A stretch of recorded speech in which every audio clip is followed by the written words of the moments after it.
नमस्कार दोस्तों।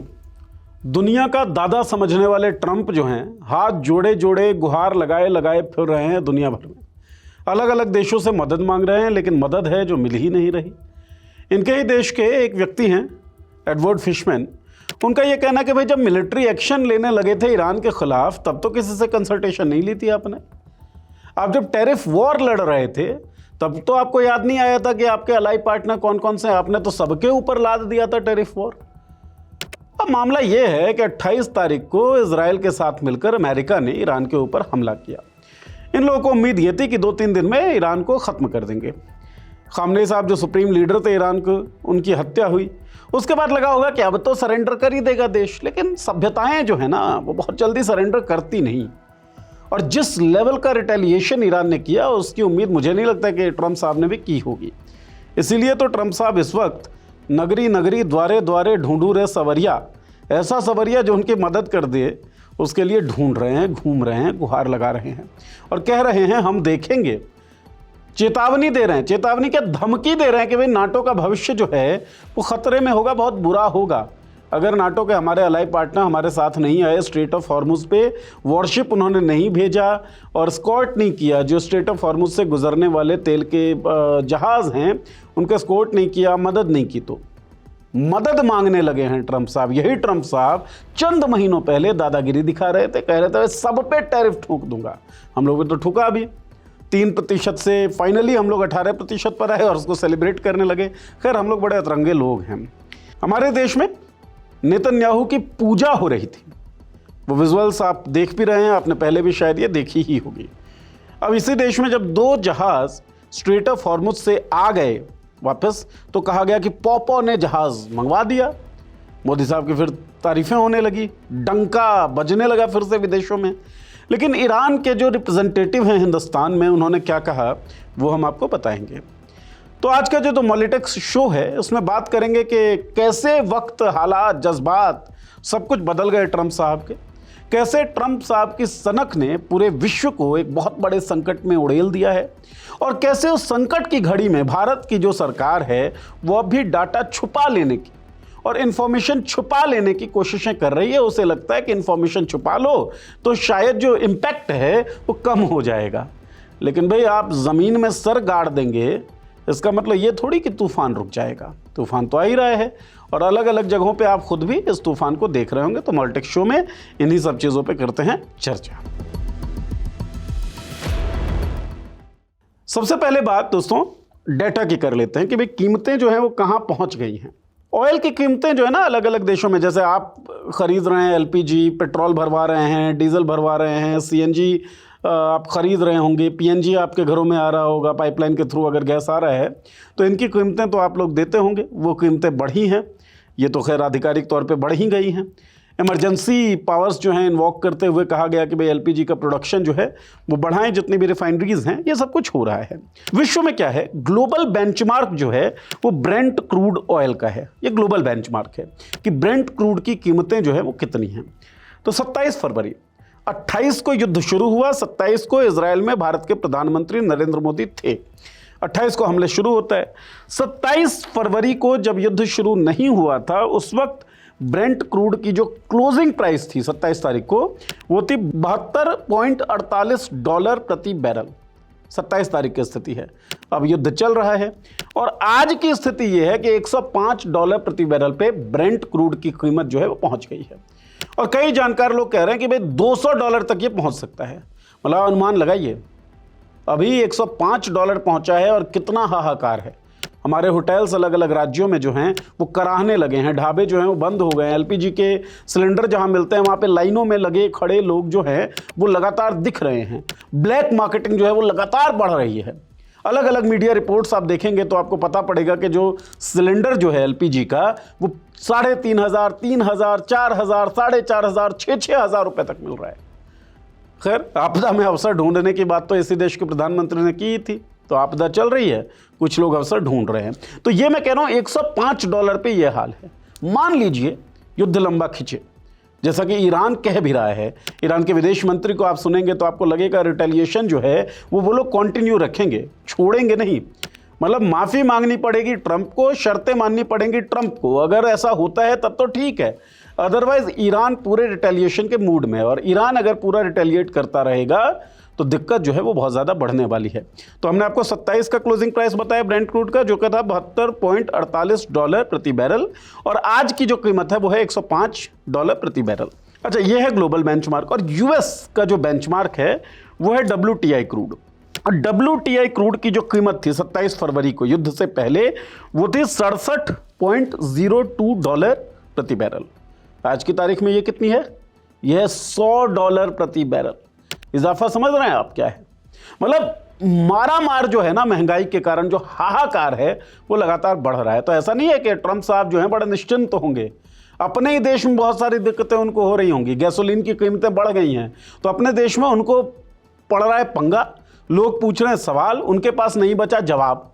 इसीलिए जैसे हमारे यहाँ कहावत नहीं है, सठिया जाते हैं कुछ लोग, तो ट्रंप साहब की बातें जब आप सुनेंगे तो ऐसा लगता है कि वो सठियाए सठियाए से दिख रहे हैं। मैं ऐसा कह क्यों रहा हूँ? ट्रंप साहब के आप कुछ भाषण सुनिए, कुछ बयान सुनिए, जो मीडिया इंटरेक्शन है या प्रेस कॉन्फ्रेंस है उनको देखिए, तो ट्रंप कभी कहते हैं कि हम तो जीत चुके हैं, ही डिक्लेयर्स विक्ट्री। उसके बाद कहते हैं नहीं नहीं भाई अभी जॉब फिनिश हुआ नहीं।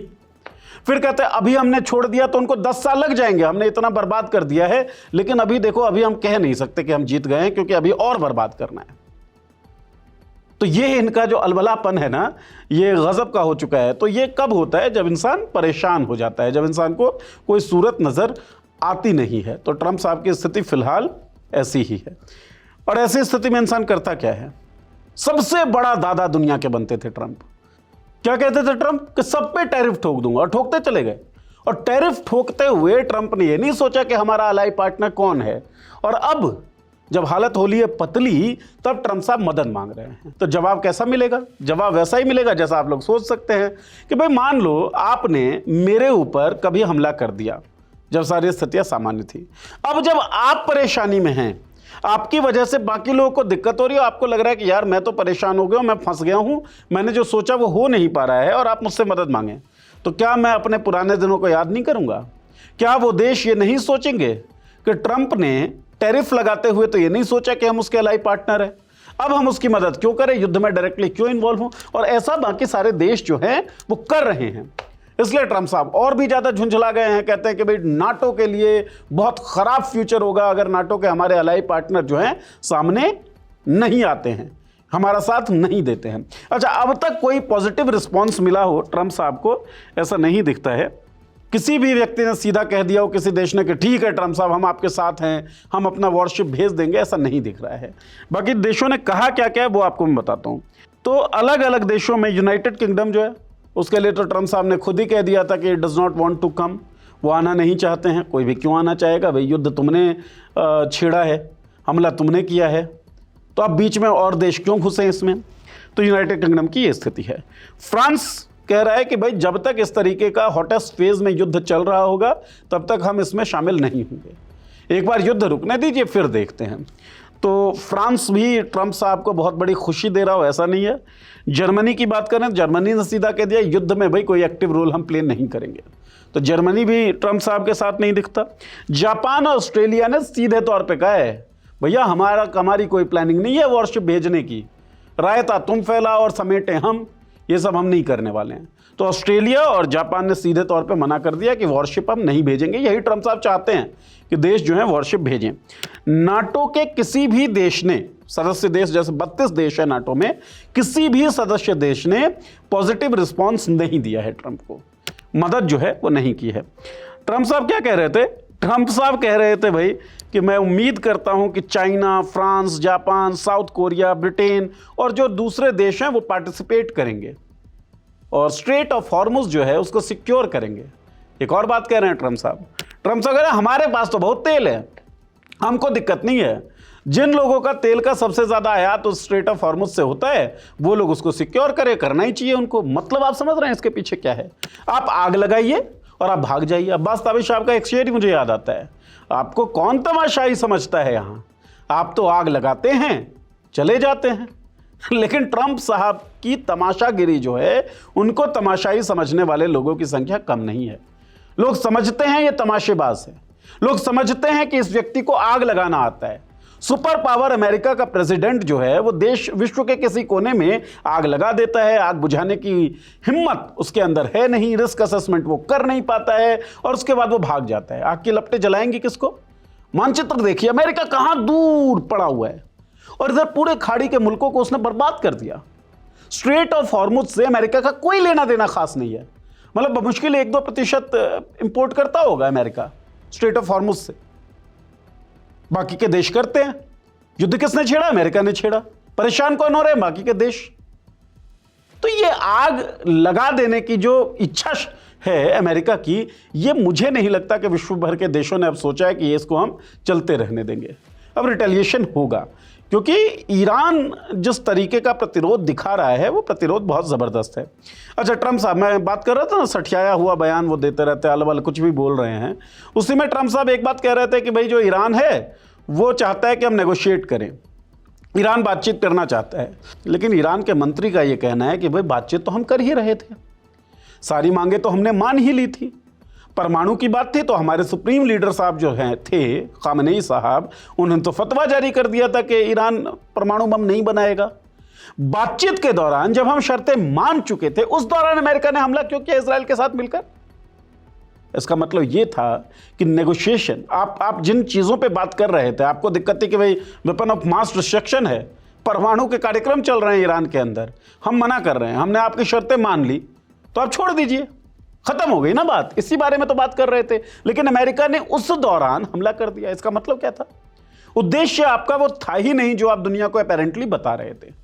उद्देश्य आपका यह था कि ईरान के जो विशाल तेल के भंडार हैं, उन तेल के भंडारों पे किसी तरीके से कब्जा कर लें। कब्जा कैसे करते हैं आप?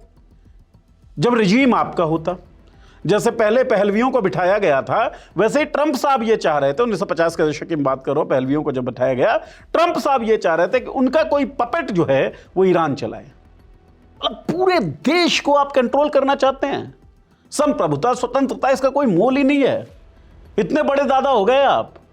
अच्छा, ट्रंप साहब का फेल्योर क्या हुआ ना, असेस नहीं कर पाए वो काबिलियत को, कुव्वत को, कि सैन्य क्षमता क्या है ईरान की, रिटेलिएशन किस हद का हो सकता है। और एक हिस्ट्री होती है हर समुदाय की, हर कौम की, कलेक्टिवली इंसानों के ग्रुप की। ईरान की बहुत बड़ी हिस्ट्री है, बहुत पुराना सिविलाइजेशन है ईरान। और पिछली चर्चा हमने की थी द थर्ड आई में पंकज श्रीवास्तव जी के साथ, जिसमें उन्होंने बड़ी डिटेल में विवरणों के साथ बताया था कि ईरान की ये जो क्षमता है ये कहाँ से आ रही है। करबला की वो लड़ाई जहाँ पे हुसैन शहीद होते हैं अपने 72 योद्धाओं के साथ, उससे प्रेरणा पाता है ईरान। और ईरान में शहादत की बहुत कीमत है, बहुत वैल्यू है। तो खामनेई साहब को जिस तरीके से अमेरिका और इजराइल ने असैसिनेट किया, उसके बाद खामनेई साहब वो दर्जा पा गए जो दर्जा आमतौर पर एक स्टेट हेड को मिलता नहीं है। वो स्टेट हेड से कहीं ऊपर की चीज हो गए हैं। और वो जो एक सेंटिमेंट अराइज हुआ है, उसने ईरान को एक सूत्र में पिरो दिया है। अभी ईरान के इंटरनल जितने भी टेंशन्स हैं वो इंटरनल हो गए हैं। कहते हैं ना वसीम बरेलवी साहब कि घर सजाने का तसव्वुर तो बहुत देर का है, पहले ये तय हो कि इस घर को बचाएं कैसे। तो अमेरिका और इजराइल के हमलों ने ईरान को यह बता दिया कि भाई एग्जिस्टेंस जो है वो बहुत बड़ी बात है, आप बचेंगे तो आप सजा संवार लेंगे ही लेंगे। तो इंटरनल कॉन्फ्लिक्ट को दरकिनार करके फिलहाल जो ईरान है वो पूरी ताकत के साथ रिटेलिएट कर रहा है कि हम झुकने वाले नहीं हैं। जिस तरीके से इराक को इन लोगों ने बर्बाद किया और गल्फ नेशन को जिस तरीके से अपना पिट्ठू बना लिया, ईरान ने कहा कि हम सबसे पुरानी सिविलाइजेशन है, कोई गलत हम कुछ कर नहीं रहे हैं खास, है ना, तुम्हारी दादागिरी हम नहीं सहेंगे। ये असेस नहीं कर पाए ट्रंप, और इसी कारण अब ट्रंप जो हैं वो दुनिया भर के देशों पर नज़र घुमा रहे हैं, लेकिन दुनिया भर के देश जो हैं वो सामने आ नहीं रहे, क्योंकि कोई भी आग में जानबूझकर क्यों घुसे, क्या ज़रूरत है। वैसे भी इतिहास उस चिड़िया को याद करता है जो चोंच में पानी की बूंद भर भर के लाती थी और आग में डालती थी। किसी ने उससे पूछा क्या हो जाएगा इससे, उसने कहा कम से कम आग बुझाने वालों में मेरा नाम आएगा। तो मुझे नहीं लगता कि दुनिया का कोई भी देश जो है वो आग लगाने के कार्यक्रम में सहभागी बनेगा। मैं एडवर्ड फिशमैन की बात कर रहा था, अमेरिका के ही व्यक्ति की। तो एडवर्ड फिशमैन साहब जो हैं वो कह रहे हैं कि भाई जब टैरिफ वॉर कर रहे थे ट्रंप, तब तो उन्होंने नहीं देखा कि अलाई पार्टनर कौन है कौन नहीं है। एक और पहलू इसका निकलता है जो अमेरिका और ट्रंप के लिए बहुत ख़तरनाक है। ख़तरनाक तो क्या है, स्ट्रेटेजिक तौर पे होता ही है ये सब। मान लीजिए ट्रंप ने मदद मांगी और जो देश हैं वो कह रहे हैं ठीक है भाई मदद कर देते हैं तेरी, क्योंकि नाटो में एक सहमति तो ये थी ही कि ईरान का जो न्यूक्लियर प्रोग्राम है वो विश्व के लिए खतरा है। वो लोग इस चीज़ के पक्ष में तो थे ही कि मिलिट्री एक्शन भी ले लिया जाए। तो वो लोग अब ये डील रख सकते हैं कि तुम मदद मांग रहे हो, हम मदद कर देंगे, इसके बदले में हमको कंसेशंस चाहिए। तो अब वो अपनी डिमांड्स रखेंगे। तो ट्रंप अमेरिका फर्स्ट के जिस नारे के साथ आगे बढ़ रहे थे और टैरिफ वॉर उनका सबसे बड़ा हथियार बना था, अब उस हथियार में हो सकता है जंग लग जाए। और वो जंग लगाएगा कौन? मदद करने वाला। तो ट्रंप के लिहाज से तो ये बहुत खराब स्थिति और खराब समय चल रहा है। कोई भी जीते कोई भी हारे, युद्ध का निर्णय पता नहीं कब होगा, लेकिन ट्रंप साहब की हार जो है ना वो हो चुकी है। वैश्विक मंच पे उनकी बदनामी हो गई कि भैया आपने एक पहले भी आप वेनेजुएला के जिस तरीके से स्टेट हेड को आपने उठाया पकड़ा, जिस तरीके से वेनेजुएला में आपने सरकार बनाई, उसके बाद जिस तरीके से आप ईरान को बर्बाद कर देना चाहते हैं, इससे पहले आपने इराक को बर्बाद कर दिया। और अमेरिका का तो खैर इतिहास रहा है पूरे विश्व को अशांत करके रखने का, लगातार युद्धों में शामिल रहा है अमेरिका। तो ट्रंप साहब जो है ना उनकी बदनामी भी हो चुकी है, नाकाबिलियत जो है वो भी सामने आ चुका है, क्योंकि भाई अमेरिका सुपर पावर, इजराइल इतना बड़ा मिलिट्री पावर, लेकिन वो ईरान के सामने लगभग घुटने टेक चुका है।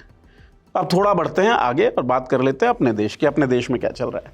तो अपने देश में सरकार कह रही है कि भाई एलपीजी की कोई समस्या है नहीं, लेकिन जब ब्रेंट क्रूड की कीमत मैंने आपको बताया अभी 72 रुपये 27 फरवरी को था और आज $72 27 फरवरी को था और आज जो है $105 प्रति बैरल है। तो जाहिर है एलपीजी की कीमतें हमारे देश में बढ़ेंगी। और ये मतलब लगभग सरकार ने खुद भी बता दिया भाई, इन्वोक जब आप करते हैं इमरजेंसी प्रोविजंस को, जब आप कह रहे हैं कि एलपीजी जो है उसके प्रोडक्शन को बढ़ाओ, पेट्रोकेमिकल्स जो है उसको बंद करो फिलहाल, है ना, इसका मतलब आपको पता है कि शॉर्टेज तो है। आप एलपीजी सिलेंडर की कीमतें जो हैं साल में 2 बार बढ़ा देते हैं और इस वक्त बढ़ा रहे हैं 60 रुपये। कमर्शियल सिलेंडर्स की कीमत आपने काफ़ी बढ़ा दी। इसका मतलब आप मान रहे हैं कि जो सप्लाई चेन है वो ठप हो चुकी है। वो तो जाहिर है सबको दिख भी रही है। तो एलपीजी की दिक्कतें हैं। होटल्स एसोसिएशन अलग अलग राज्यों के जो हैं वो कह रहे हैं कि होटल्स बंद करने पड़ रहे हैं, चल नहीं रहे हैं। ढाबों की स्थिति खराब है क्योंकि सिलेंडर मिल नहीं रहा है। एलपीजी की स्थिति ये है कि मॉलिटिक्स पर कशिश ने ये रिपोर्ट की भी थी और हमने पीछे भी मॉलिटिक्स शो में इस बात की चर्चा की है कि किस तरीके से एलपीजी सिलेंडर्स जहाँ मिलते हैं वहाँ लंबी लंबी लाइन्स हैं, लोगों को सिलेंडर मिल नहीं पा रहा है। बुकिंग कर रहे हैं, जो सिलेंडर उनके घर आ जाता था वो सिलेंडर लेने के लिए अभी उनको लाइन में लगना पड़ रहा है। फिर भी मिले ना मिले ये बहुत बड़ा एक संशय बना हुआ है। दूसरी बात, बुकिंग नहीं हो पा रही है, ओटीपी नहीं आ रहा है, कहीं सर्वर बंद कर बता दिया जाता है। तो ये तो अलग अलग तरह के एक्सक्यूजेज होते हैं। सर्वर बंद अभी क्यों होने लगे भाई अचानक से? और आप समय भी देखिए, ईद आने वाला है, ज़रूरतें कितनी ज़्यादा होंगी। 45 दिनों का आपने नियम लगा दिया कि दूसरा जो रिफिल होगा वो 45 दिनों से पहले आप नहीं कर सकते। सोच के देखें, जिस परिवार में माता पिता पति पत्नी और बच्चे हों, 3 समय का खाना बनता हो कम से कम, मतलब ब्रेकफास्ट तो करेंगे लोग, लंच तो करेंगे, डिनर तो करेंगे, चलो शाम का नाश्ता हम छोड़ देते हैं। जिस घर में 3 समय का खाना बनता हो, 2 4 5 लोगों का परिवार हो, 45 दिनों तक चल जाएगा उनका सिलेंडर। मतलब बड़ा मुश्किल लगता है। मैंने तो आसपास लोगों से बातचीत की और मैं तो पिछले 7 सालों से पीएनजी का कंज्यूमर रहा हूँ, तो ज़्यादा आइडिया है नहीं मुझे। लोगों ने बताया नहीं भाई 45 दिन कहाँ चलता है, चल ही नहीं सकता है। तो एलपीजी की दिक्कत है, लेकिन सरकार ये कह रही है नहीं नहीं नहीं नहीं कोई दिक्कत नहीं है, मिस इन्फॉर्मेशन मत फैलाओ। मतलब सरकार को ये लग रहा है क्या कि आप सच्चाई सामने नहीं आने देंगे, उससे जो तूफान है ये फ्यूल के संकट का, एलपीजी के संकट का, वो दब जाएगा। अरे सीधी बात, जो सच्ची बात है वो बताइए ना लोगों को, ताकि लोग जहनी तौर पर तैयार हो सके कि आगे का हमारा प्लान क्या होना चाहिए, प्लान ऑफ एक्शन क्या होना चाहिए। लेकिन नहीं, जैसे अलग अलग तरह के डाटा छुपाए गए, उसी तरीके से ये इंफॉर्मेशन जो है वो भी लोगों से हाइड करने की कोशिश की जा रही है। लेकिन मैं आपको बता देता हूँ, इसे हाइड करने से बहुत बड़ा फायदा होने वाला नहीं है, क्योंकि अगर युद्ध जारी रहा तो मैं कह रहा हूँ ना कि वो देखना पड़ेगा जो देखा ना जाएगा। आंखों को मूंद लेने से खतरा ना जाएगा, तो खतरा है, आंखों को मूंद लेंगे आप तो खतरा कम नहीं होने वाला है, खतरा वैसे ही रहेगा। आप मूंदते रहिए आंखें। तो भारत की स्थिति जो है ख़राब है। कई मीडिया रिपोर्ट, जैसे मैं भास्कर का इन्वेस्टिगेशन रिपोर्ट देख रहा था, उसमें उन्होंने बताया कि 3-3.5 हज़ार का ब्लैक में सिलेंडर मिल रहा है। कई मीडिया रिपोर्ट्स कह रही हैं 5-5.5 हज़ार तक कीमतें जा रही है। तो आपदा में अवसर है। आपदा में अवसर का नारा सबसे पहले किसने दिया था? आपके लिए क्विज हुई है, बड़ा आसान सा, उसका जवाब दीजिए। तो भाई उस तरह की स्थिति है कि एलपीजी जो ज़रूरतमंद है उन तक नहीं पहुंच पा रहा है, और पहुंच भी रहा है तो बहुत बड़ी कीमत पर पहुंच रहा है। राहुल गांधी जो लीडर ऑपोजिशन है वो चेता चुके हैं, वो कह चुके हैं कि भाई बहुत बड़ा तूफान आने वाला है, आई कैन सी दिस। तो उस पर सरकार को जो है वो एक्शन लेना चाहिए और कुछ खास एक्शन लेना चाहिए। और सबसे ज़रूरी बात यह है कि सच्ची चीज़ें, सच्चा इन्फॉर्मेशन जो है वो लोगों के सामने आ सके। अच्छा, अभी क्या हुआ, इंटरेस्टिंग चीज़ हुई। 2 जहाज़ स्ट्रेट ऑफ हॉर्मुज से भारत आए। गोदी एंकर, गोदी मीडिया जो है चिल्लाने लगा, देखो देखो पॉपॉ की डिप्लोमेसी जो है वो काम कर गई, और ईरान के जो मतलब भारत के जो जहाज़ थे तेल लाके लेके आने वाले, वो स्ट्रेट ऑफ हॉर्मुज से ईरान ने आने दिया। ईरान के जो प्रतिनिधि हैं उनसे बातचीत की पत्रकार ने, उनसे पूछा कि भाई ये दो जहाज़ आए, इसके बारे में सवाल पूछा गया।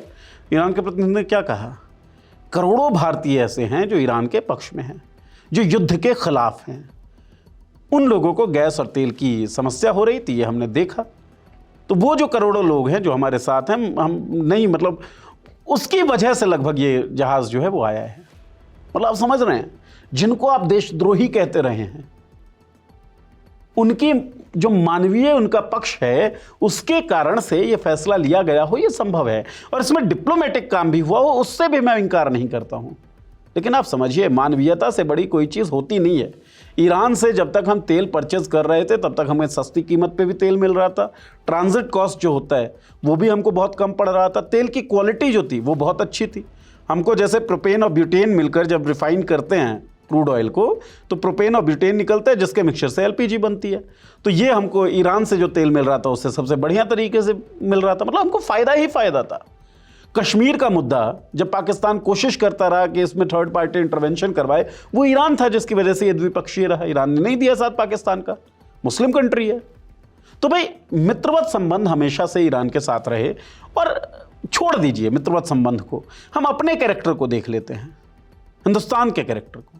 तो हिंदुस्तान गौतम बुद्ध और महात्मा गांधी के रास्ते पर चलने वाला देश है। हिंदुस्तान वो देश है जब आज़ाद हुआ तब किसी महाशक्तिशाली के साथ नहीं अलाइन कर गया। वो बोला हम आज़ाद हुए हैं, नए राष्ट्र हम दिख सकते हैं, कमज़ोर हम हो सकते हैं, मिलिट्री पावर हमारी बहुत मजबूत नहीं हो सकते, इकोनॉमिकली हम सुपर पावर नहीं है, खाद्यान्न का संकट था हमारे पास, लेकिन हम किसी महाशक्ति के साथ अलाइन नहीं हुए।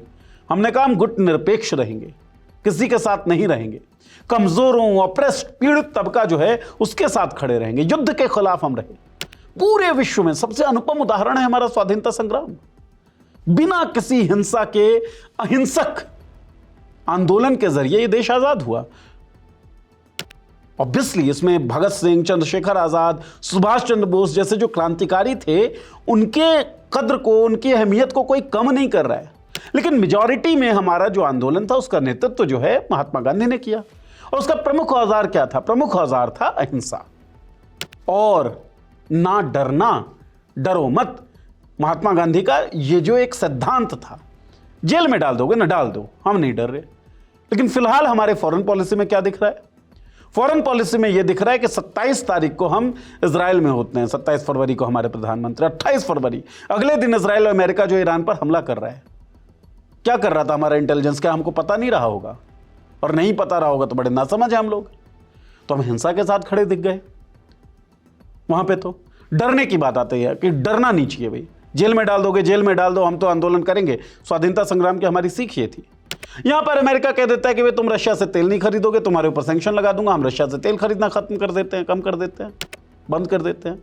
गलत को गलत कहने की हिम्मत तो होनी चाहिए ना, लेकिन वो कहीं ना कहीं कम होती हुई दिख रही है। होता हुआ क्या दिख रहा है? होता हुआ दिख रहा है नेतन्याहू की पूजा। जो युद्ध अपराधी है, स्टेट हेड ना हो तो अपने ही देश में वो जेल के चक्कर काटे, उस आदमी की पूजा हो रही है।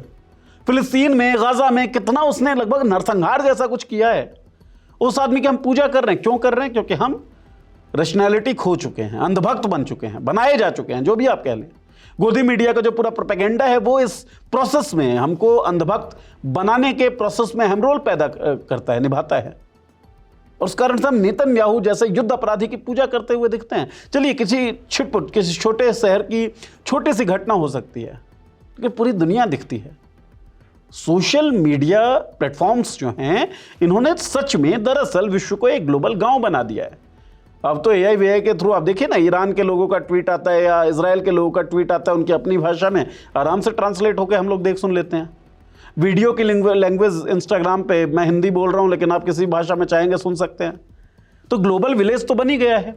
तो अब किसी भी छोटे से शहर में बैठकर नेतन्याहू की पूजा करते हैं, पूरी दुनिया में ये मैसेज जाता है तो इस कारण से ऑब्वियसली जो हमारा सिद्धांत था, देश की आत्मा जो थी गौतम बुद्ध और महात्मा गांधी वाली, वो हम खोते हुए दिख रहे हैं, जो लॉन्ग रन में हमारे लिए बहुत नुकसानदेह होने वाला है। अमेरिका का आदमी, अमेरिका के अधिकारी आकर देश के अंदर कह देते हैं कि जो गलती हमने चाइना के साथ की वो इंडिया के साथ नहीं करेंगे, बराबरी का व्यापार नहीं करेंगे। हम कुछ नहीं बोलते हैं। ले इतने कमज़ोर तो हम नहीं होने चाहिए ना। युद्ध के कारण, जो इजराइल और अमेरिका के द्वारा थोपा गया युद्ध है ईरान के ऊपर, उसके कारण पूरे विश्व में समस्याएं पैदा हुई हैं। तेल की कीमतें जो मैंने आपको बताई वो केवल भारत के लिहाज से नहीं बताई हैं, विश्व का जो ग्लोबल बेंचमार्क है, जो अमेरिकी बेंचमार्क है, उसके आधार पे हमने बात की है। तो कीमत तो बढ़ रही है, अप्राइज हो रहा है, बढ़ेगी तो चुकानी भी पड़ेगी हम लोगों को, है ना, चाहे जिम्मेदार कोई भी हो। लेकिन भारत में जो समस्याएं दिख रही हैं वो कहीं ज़्यादा हैं, और इसलिए ज़्यादा दिखती हैं क्योंकि जो हमारा लॉन्ग स्टैंडिंग एक कैरेक्टर है वो दबता हुआ दिखता है। तो ज़रूरी है कि हम उस कैरेक्टर को बचा कर रखें। ज़रूरी है दुनिया के दादाओं को हम कहें तू कौन है बे। लेकिन अनफॉर्चुनेटली हम केवल सोशल मीडिया रील्स पे ये बात कह पाते हैं, असल में नहीं कहना चाहिए। आपको क्या लगता है? अपनी राय इस वीडियो कमेंट बॉक्स में लिखकर हमें ज़रूर बताएं। कोई सवाल हो, सुझाव हो या कोई विषय हो जिस पर आप चाहते हो कि शो किया जाए, वो भी ज़रूर बता दें। चैनल को सब्सक्राइब कर लें, बेल का आइकन दबा दें ताकि वीडियोज़ के नोटिफिकेशंस आपको मिलती रहे। शुक्रिया।